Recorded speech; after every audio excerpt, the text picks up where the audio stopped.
Hello and welcome to the SciFirst MovieTalk episode. So, in this episode I will be discussing the Disney and Pixar movie, their 8th movie in fact, released together, the 2007 animated movie Ratatouille, as directed by Brad Bird.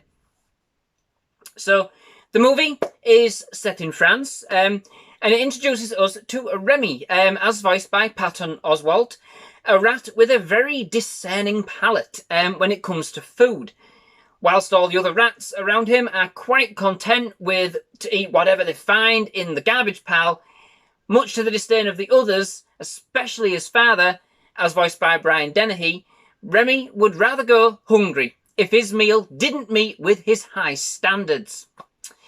Remy is enamoured with a chef named Augusto Gusteau, if I've said that right, as voiced by Brad Garrett, who ran a 5-star restaurant, Gusteau's, in Paris before losing one of his stars following a scathing review by renowned food critic Anton Ego, as voiced by Peter O'Toole. After a series of unfortunate events, the colony of rats flee their home in the country and find themselves in Paris. Remy, who gets separated from the colony, lo and behold, actually finds himself at Gusteau's restaurant and can't help but tinker with some of the soup on the boil, which had been spoiled by the kitchen's newly hired garbage boy, Alfredo Linguini, as voiced by Louis Romano. The soup is a hit, much to the surprise of the head chef Skinner, as voiced by Ian Holm, who then dares Linguini to recreate this masterpiece. Remy and Linguini then strike up an unlikely alliance with Remy, with Remy using Linguini like a puppet in order to create his culinary delights. Against all odds, the pair do succeed, hitting, of course, a few speed bumps along the way, but ultimately accumulating in a culinary showdown with Ego, the food critic, whose opinion could make or break their newfound success. So, the film's premise is quite an ingenious idea, I thought. It's an original story, I believe, which makes it even more intriguing. Leave it to Pixar to actually make us fall in love with an animal we are all fine-tuned to hate. So, okay, before I get complaints, I know people love rats and certainly keep them as pets. You know, I did used to know somebody who I did and actually thought they were fantastic at the time. They were very intelligent, very teachable.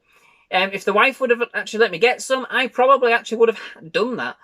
I ended up with a hamster. However, the rats we fall in love with in this movie are those which live in the garbage and the sewers. The film makes you think, would you eat food if you knew a rat had cooked it, even if they followed all the required hygiene rules and regulations? Very interesting. Whether or not I would, I don't know. In fact, though, as sad as I am, I did know that Remy actually only uses water to actually clean his paws. That certainly wasn't sanitary, and even if he didn't walk on all fours. The movie is another Pixar hit, in my opinion. It is very different from some of the previous entries we have seen from the studio up to that point.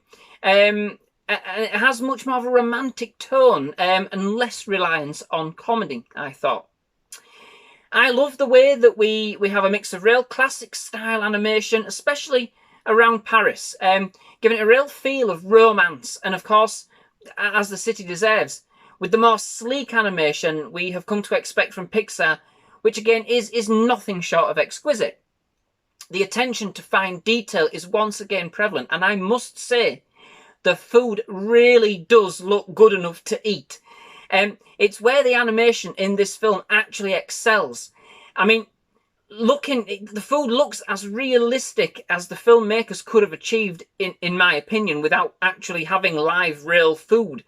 It certainly got my mouth watering, and I don't even like half the stuff that they cooked. But anywho, so I did touch on the film's less reliance on comedy, but the film is still very funny. Don't get me wrong. It just seems more classic in style and concentrates more on its story. But this does tend to make the film feel a little bit more stretched than perhaps it needed to be, In fact, just around about an hour and 50, I think it was, in running time. This is actually quite a lengthy film for an animation. But in all honesty, this is only a very small price to pay overall for what you get. You can see that the filmmakers wanted to go for something with a great story, more heartfelt emotion, and some real lovable and even relatable characters, even if some of them were actually rats. And indeed, in the end, created a very beautiful ensemble. One thing I did find amusing, and I'm not sure if it was supposed to, but poor Remy has all of these amazing ideas for recipes, dishes. He cooks and he cooks and he cooks, and all he is actually ever given to eat in the film is cheese, bread, and grapes. Now, agreeably, they do look like very nice cheese, bread, and grapes.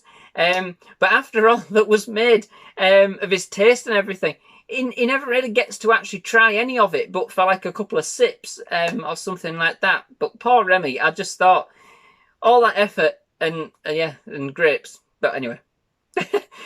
The film also had kind of a very fantastic Weekend at Bernie's moment. I mean, don't worry, there were no dead bodies used in the creation of the scene. Nobody dies in this movie, so the little ones most definitely can still enjoy it. But it was very similar. Remy has to control Linguini while he is asleep after a kind of very hectic night at work the night before. It makes for some absolutely classic comedy. It really does. Additionally, I love the antics of the head chef Skinner, who forms the film's main antagonist of sorts.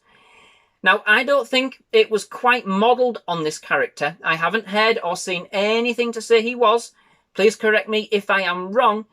But he did remind me a lot, so much of Charles Dreyfus from the Pink Panther series of films, as played by Herbert Lom in most of the classic entries. I mean, Pink Panther's timeline's a bit odd, but in the series from 1964 through 1993, who kind of always ended up the butt of a joke after always trying to get one up on Inspector Clouseau, as played by Peter Sellers in most of the same films.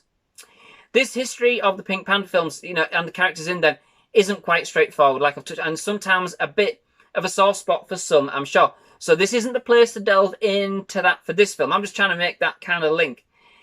Obviously, they are very different films, but the style of comedy with regards to this character is very similar. Very slapstick in nature, but excellently placed and executed, I thought. These scenes certainly had our son in absolute stitches. Overall, all of the main characters are excellent and have real great depth. However, the standout role for me would have to go to Ego. I think his transformation within the movie has to be the most endearing and heartwarming that we see in the movie. Going from an absolutely despised food critic in terms of his personality to a warm and really considerate soul. All for the love of Ratatouille. But a true foodie at heart, knowing what he likes and what he hates, and ultimately having the true guts to enjoy a meal prepared by a rat, and having the humility to be able to concede his own words in one real amazing, extremely heartfelt review of Remy's food. Peter O'Toole's voice really just lends itself fantastically to that role very perfectly. The distinguished tones that he has really do complement the character on all levels of his journey throughout. One of the more negative things that stood out for me was that the film is very male-orientated. I wouldn't say sexist. That would be a bit strong. In fact, there is a big statement made with regards to the chef occupation actually being typically a male-dominated industry, with Chef Colette Tatau, Gusteau's rôtissière, as voiced by Gian Garafello, citing that, I'm sorry if I'm struggling with some of these words, but anyway, but she then cites the struggle she had to rise to the prominent position she actually has in the kitchen at Gusteau's. So I understand that she may be the only female in the kitchen. That actually, is very true, I think, in certain circumstances. What I didn't get was that there isn't actually any female rats at all. Not even Remy's mother or a sister. And please feel free to correct me if I'm wrong here. And very few other prominent actual female roles in the movie, full stop. But on a lighter note, to finish, with one of the other standout elements of the film for me was its soundtrack. It is excellently put together with the tone of the film. Not to be stereotypical, but it does sound very French. Real delicate and fits the romantic theme of the movie just so well. What I didn't know until I looked it up was that the music was actually composed by Michael Giacco, who, amongst others, actually composed the music for the most recent Star Trek films, those that were in the reboot series at the time of this review, which I absolutely loved. And so this was a real special treat to know that he had actually penned the music for this film also. But overall, then this is a very heartwarming film with a creature you would least expect to love. It is beautifully crafted, with a fantastic story, some amazing characters, and a charmingly Parisian-sounding musical score.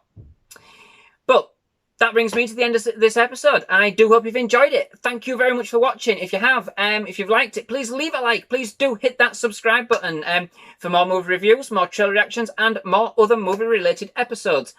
We have absolutely loved having you. Thank you very much for watching again. Do hope you return to SciFirst MovieTalk. But yes, thank you very much and goodbye.